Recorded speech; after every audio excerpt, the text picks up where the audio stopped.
Welcome to the Key of Imagination. This week we're talking about the Twilight Zone episode, And When the Sky Was Opened. We'll discuss whether or not one can actually feel out of place in the world, what to make of multiverses and parallel universes today versus in Serling's time, and we'll talk about super secret spaceships. So, grab your keys and let's open up this door to the fifth dimension.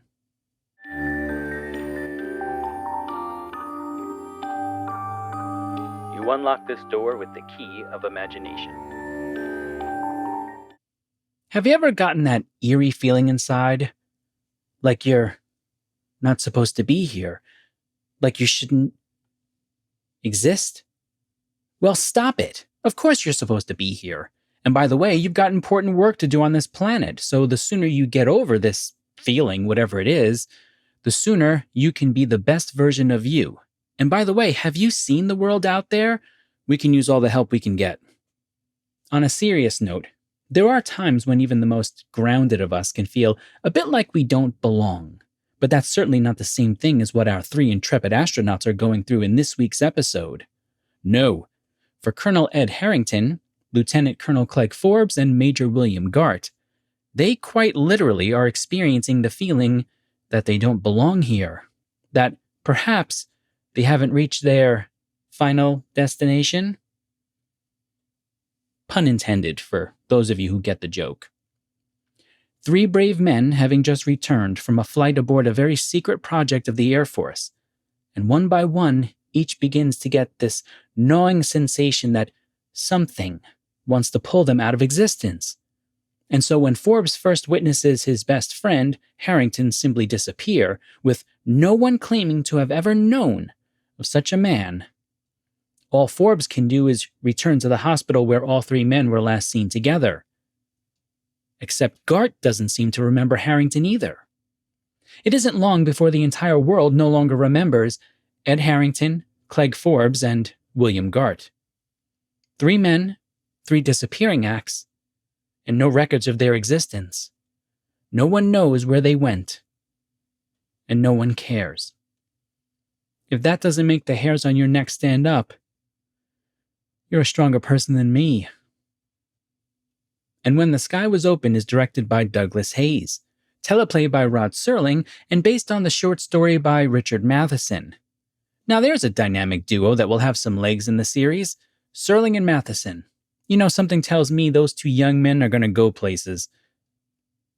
Oh right, we're looking at this from the future.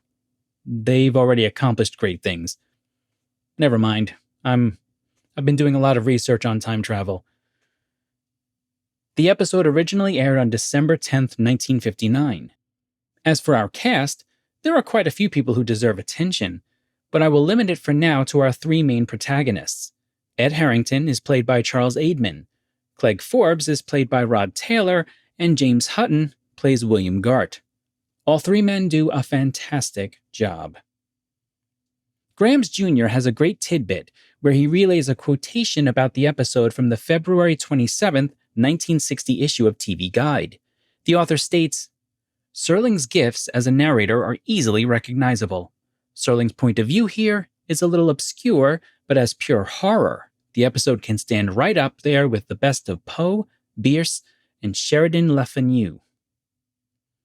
You know, I think today we would probably want to classify this episode as more sci-fi, but I think the TV Guide writer here makes a good point.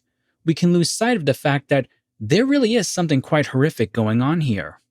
And maybe it's my own early American literary background, but I certainly took it as a horror story as well. In Zikri's Companion, he includes a wonderful quotation from Serling about fear. Quote, "The worst fear of all is the fear of the unknown working on you, which you cannot share with others. To me, that's the most nightmarish of the stimuli."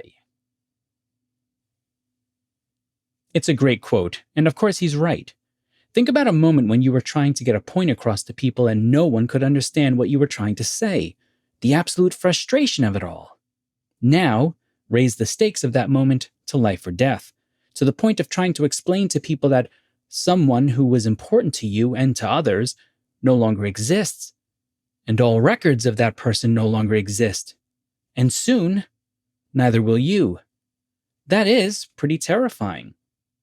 Something else I just want to point out that Zicree discusses is how director Hayes wanted to play the disappearing as a kind of euphoric moment.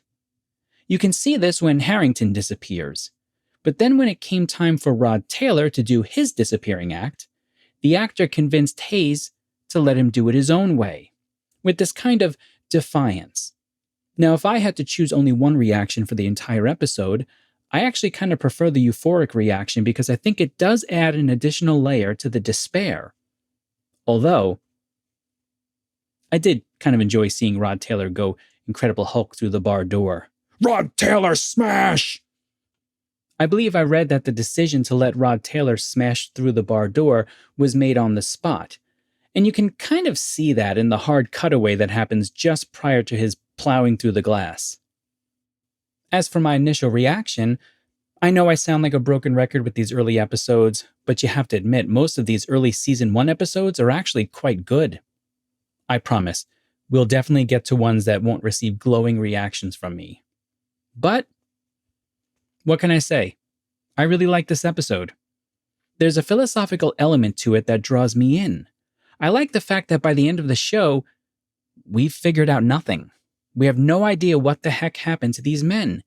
We're left thinking about all of the various possibilities, some scientific, some divine, some downright maddening. I love episodes where you have to put in work, and this is certainly one of those. Question 1. We may not actually disappear, but do we as humans have a kind of phenomenon where we feel as though we've been removed from the world? When I dove into the research, I didn't really find exactly this phenomenon, thank goodness. But I think I came pretty close. There's a type of dissociative disorder known as depersonalization-derealization disorder. According to the Mayo Clinic, quote, depersonalization-derealization disorder occurs when you always or often feel that you're seeing yourself from outside your body, or you sense that things around you are not real, or both. Feelings of depersonalization and derealization can be very disturbing. You may feel like you're living in a dream. End quote. I think there are probably certain times when many of us might get this sensation in our lives, but it most likely goes by so quickly that it barely registers a blip on our radars. However, for someone who actually is struggling with this on a daily basis, it must be quite overwhelming, and in most times, just plain terrible. Philosophers have long known that having a grounded sense of reality is important for our overall well-being, for our ability to situate ourselves within a community and thrive. Let's actually move our conversation over to the philosophy side for a moment. As a species, we've been struggling for a long time with the question of, who am I? But that query is predicated on the idea that we can have a grounded sense of self to begin with, and that we can then construct an identity out of that locus. But if we can never truly plant our feet on solid ground, how can we begin to even think about who we are? It's for this reason that it's so important to establish a strong foundation first, from which we can begin to construct a realistic identity. It's one of the reasons we continue to write, to read, to construct stories with characters. These are ways that we can experience life without having to experience the consequences. And there's a great benefit to this. Even though Captain Ahab from Moby Dick doesn't exist, when I close the book on the story, he doesn't go away. He stays with me as a reminder to not monomaniacally obsess over things that are beyond my control. And that's the magic behind reading or consuming great works of literature. You carry the characters and stories with you as personal guides, like Virgil in Dante's Divine Comedy. My ultimate point here is actually that it's important to be able to construct a grounded sense of self within the context of not simply one's personal existence, but within a framework of civilization as well. Great stories tend to help us better understand who we are and our place within humanity. If you feel as though you're starting to lose yourself within the context of the world around you, ground yourself with the great stories of our species, and breathe a fresh reminder that within humanity is courage, suffering, joy, despair, and triumph, and that you are a part of that rich tradition. To bring this back to our episode, I alluded to this a bit in my tidbits section, but two of the three men play their disappearance with a sense of horror: Clegg Forbes and William Gart. Ed Harrington has a kind of peaceful resignation, but that's only after he experiences the terror of slowly fading into oblivion. Certainly, the horror seems more realistic, but I could see where someone might experience this sudden urge to simply let go. In fact, Harrington even explicitly states he feels like if he lets go, he'll simply disappear. I want to pull up here for a moment and think about Harrington's resignation a little bit more, because there might be another reason why Harrington is able to go so peacefully and the other two cannot. When Harrington disappears, Clegg is left behind as the only person who has a record of his friend's existence. Think about this for a moment. Maybe you have a spouse or a sibling or a friend. Just take a minute and think about if they disappeared and everyone you spoke with about that person legitimately never heard of them. How long would it take for you to simply lose your mind and start to question the very nature of time and existence? Not only that, but, and here's where the philosopher starts to kick in, so buckle up, zoneheads. There is also the realization for both Clegg and Gart that if they disappear like their friends, there will be zero record of their existence left behind on Earth. All the people who love them will have no sense of their having lived. Human beings have been struggling with the question of mortality forever. Heck, one of the most important themes in the Iliad is Achilles thinking about who will tell the stories of him when he's gone. Death is built into life, but there is always at least the scientific hard truth that we existed. We took up matter and space within a time on Earth. Could you imagine if we didn't just die, but that when we left, all traces of our existence were wiped away with it? Whew. That's some horror right there. And so I could see where, with that additional knowledge of what they believe is also going to happen to them, meaning both Forbes and Gart, that it would add an additional layer of horror to know that all records of their own existence go with them. To tie up our question in a bow, we might not have a perfect feeling that relates to disappearing in real life, like in the episode. But when you put the dissociation together with our long-standing anxiety of who will remember us when we leave our mortal husks, you get pretty close to what the astronauts actually experience. Question 2. We now have so many movies and shows that talk about time and multiverses. Does our knowledge today impact how we look at the way Rod Serling handled this episode? Now, before we dive into multiverses, time, and space, an area in which I am absolutely professionally qualified to discuss because of my extensive research into 80s and early 90s cinema and the Marvel Cinematic Universe, let's get a quick reminder of what actually happens in our Twilight Zone episode. The three astronauts go up in the mysterious X-20 aircraft. They black out about 4 hours into the trip, disappear completely for 24 hours, and then reappear in a dented aircraft in the Mojave Desert. Now, the astronauts themselves don't even know where they were or what happened in that 24-hour period. All we know is that it seems like time is trying to correct itself and remove the three men from existence. So, where were they in those 24 hours? Is it possible that they were in another dimension or that they returned to another dimension? Let's go to the science, or at least as much of the science as I can actually understand. And yes, I'm giving a disclaimer.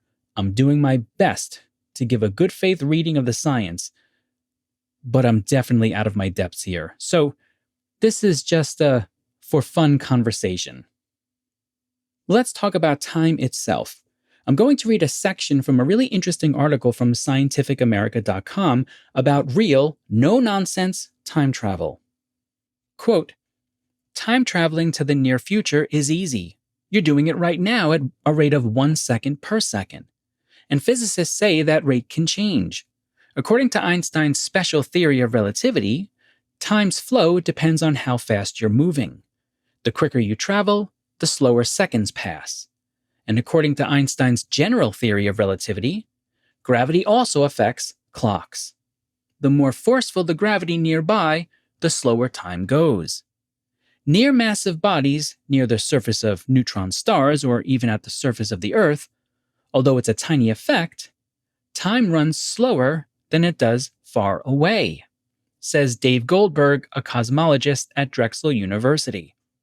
If a person were to hang out near the edge of a black hole, where gravity is prodigious, Goldberg says, only a few hours might pass for them, while 1,000 years went by for someone on Earth. If the person who was near the black hole returned to this planet, they would have effectively traveled to the future.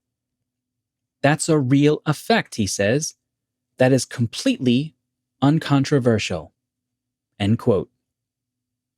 Isn't that cool? I mean, it reminds me of that scene from the Nolan film Interstellar, where the astronauts were on that planet, and when they got back on the main ship, the one guy who was left behind was significantly older than they were. You know, doing this research actually made me better appreciate that film. So that's a nice little bonus. Plus, it made me feel smarter because, sometimes it's difficult to understand what the heck is going on in a Nolan film. It seems to me that gravity could have some kind of effect here where you can lose that 24 hours like it was nothing in space versus on Earth.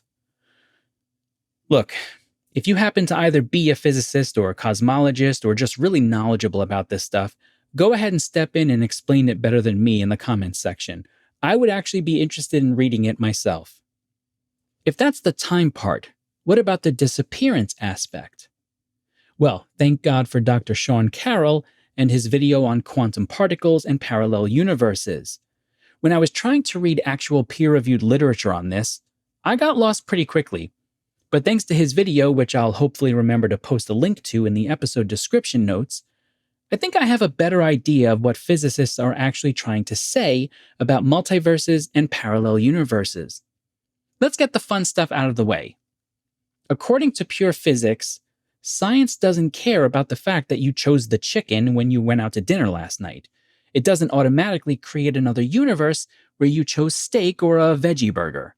The only thing that science cares about is the fact that we're made up of quantum particles, just like the chicken, steak, and veggie burger. Equations in physics are able to demonstrate, however, that on a quantum level, parallel universes do exist. The example that Carroll gives in the video is that if an electron is spinning clockwise, there's also the probability that there is one spinning counterclockwise. Now, this isn't magic. It's simply based on the fact that it can spin both ways. When you add that something can scientifically happen, and you give it enough time and chances to happen, it likely eventually will happen. Therefore, you could have a body, a person who is made up of protons, electrons, etc., in the same configuration as you right now, but in a different universe billions of light years away, who is virtually identical to you right now. Okay, I think I was able to hold that together well enough. I hope so, at least. Just don't ask me to say it again. So how should we think about this other version of us? According to Carroll, he thinks we should treat them like twins. Twins on Earth can look very similar, but they are different on a quantum particle level, and therefore we are different from each other. So there does seem to be truth to the idea of the multiverse parallel universe theory, but it both is and isn't as cool as we might think. Look, I still think it's pretty cool, but I don't like the fact that science doesn't acknowledge the weight of my decisions in a more serious way. I want infinite versions of me that chose different G.I. Joe figures when I was like 7 years old. I obviously wasn't the one who was able to get the Chicago Bears William Refrigerator Perry special G.I. Joe figure. I'm still upset about that. Okay, that ends the science portion of this discussion. Now we can begin the theorizing just for fun part of our Twilight Zone episode. What if these astronauts are parallel versions of themselves? What if there is a mechanism for removing matter that is simply not supposed to exist? It would seem to me that only something like God could do what actually happens in the episode, because you have to remove all of the connected synapses that have fired within the brains of I don't even know how many people. You have to make sure that no one will ever be able to draw a memory of these three men. Unless someone can think of a scientific way of doing this, it would have to be an act of God. I don't think pure science would be able to do that on such a grand scale. With all of this in mind, let's answer our question. Does our knowledge today impact our interpretation or enjoyment of this episode? I would say it's kind of a bit of a mixed bag. I know some people have a problem with this episode because there's no clean understanding of what actually happens. I mean, where did they go? Are there three versions of the astronauts that exist somewhere else? However, I think having a better understanding of physics can actually aid in our enjoyment of this episode. But it will only take us so far before we end up in this place where we're simply forced to accept that we don't know what happened to them, and how it's even possible that no one knows them. So perhaps the coolest thing of all for me is that this episode and the mystery that it creates still holds up for me in 2024 because we still can't really explain what happened to them even with our best science. I don't find that to be a problem. I think it's pretty awesome. Question 3. What are your moments of awe? When I was doing my initial research for the episode, I stumbled upon how Serling got the name for the jet. I believe Grams Jr. also talks a bit about this in Unlocking the Door. It seems that Serling took the X-20 name from a very real project at the time in America that ran from 1957 to 1963. The goal of this project, codenamed Dinosaur, shortened from Dynamic Soarer, was to create a single-seat hypersonic jet that could deliver a devastating bomb. There's actually quite an interesting history behind the project, too much for me to do more than a brief once-over. Essentially, the design idea came to America via German engineers/scientists through Project Paperclip, and there's a whole interesting history behind that project as well. Boeing took up the project in the late 1950s, and although it didn't really fully work the way that they wanted it to, all of the research on the X-20 helped pave the way for future space travel. My awe here emerges from a point of view of history and humanity. At the time that Serling was putting this episode on TV, we were right in the middle of the X-20 project, as in people were seeing, albeit through a fictional representation, a kind of real-time anxiety unfolding through a technological advancement that was actually being worked on at the time. I wonder if this episode caused people to genuinely become afraid of what America was doing behind the scenes. In some ways, times haven't changed. People today are often wondering, what do governments all over the world actually have available to them now in terms of technology? And will it be something that is potentially devastating to the species? Or maybe salvific? That's right, we don't always have to go negative. I guess my awe is in the fact that the more things change, the more they stay the same. Okay, rating time. I think it's probably fairly obvious that I like this episode. I enjoy the fact that you have to struggle with this unanswered phenomenon of the erasure of three men from existence. I find that endlessly fascinating. I would rate this a hearty middle upper tier. It's probably just outside of my upper tier. Why just outside? Well, there are a few moments where the episode seems to be rushed, more toward the beginning and the end. But that's me being kind of nitpicky. It's a great episode that I would absolutely stop what I'm doing and watch if it were on TV during a marathon. Next time, we're looking at what you need. And here are your questions to consider while watching the episode. Question 1. If you could bestow this gift of foresight upon someone other than yourself, would you? Question 2. Is a lack of humor a genuine problem for Renard? In other words, is a healthy sense of humor an important part of a healthy life? And question 3. What are your moments of awe? So no announcements this time, but I do have some shout-outs from YouTube comments.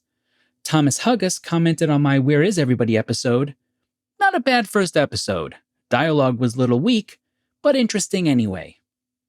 Thomas, I appreciate the kind words and the encouragement to get better. I hope people realize that we're on this journey together. I'm evolving with the show and hopefully getting better each time. Rob Sheehan commented on my Walking Distance episode. Young Goodman Brown is one of my favorite works of Nathaniel Hawthorne, who's probably my favorite author. Rob, you and me both. I'm an early Americanist by trade, and although I've worked on the long early America, meaning from roughly Jamestown 1607 through the start of World War I, my focus tends to be on what we would call the American Renaissance. That's Herman Melville, Edgar Allan Poe, Whitman, Dickinson, and certainly Nathaniel Hawthorne.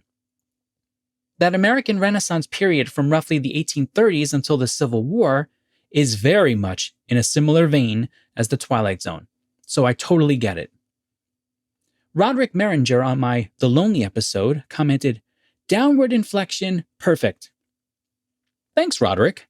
I've been teaching college students since 2006, and I'm actually quite boisterous in the classroom. I may have been yelled at a few times for being too loud over the years. I learned that if you don't use every rhetorical tool in your toolbox to grab your students' attention, you run the risk of losing them. Thanks for the note, and for the reminder of the importance of proper inflection. And welcome to our community. Head over to thekeyofImagination.com to continue our conversation. You can rate this episode, learn more about me, watch previous episodes of the show, and check out my Curios page where I showcase some of the Twilight Zone trinkets I've bought over the years. I encourage people to email me thoughts and comments, whether it's about a particular Twilight Zone episode, your rating for an episode, or about the Key of Imagination show. You can get those to me as a text email, an audio clip, or even a video clip of roughly no more than 5 minutes to keyofimaginationShow@gmail.com. Keep in mind, even though we talk about some serious topics, we're trying to maintain as family-friendly of an atmosphere as we can. If you would rather I not use your comments on the show, please indicate that so I can respect your decision. If you enjoyed the show, I ask that you please take a moment and do one of the following to help build our community. Rate the show, review the podcast, leave comments, thumbs up, all of the usual algorithmic gymnastics that will help get the show in front of more people and help us build our community of Twilight Zone fans. However, even if you do none of that, and you absolutely hated every minute of this, I'm still going to thank you for spending some time with me. Until next time, remember, all doors are open to those who possess the key of imagination.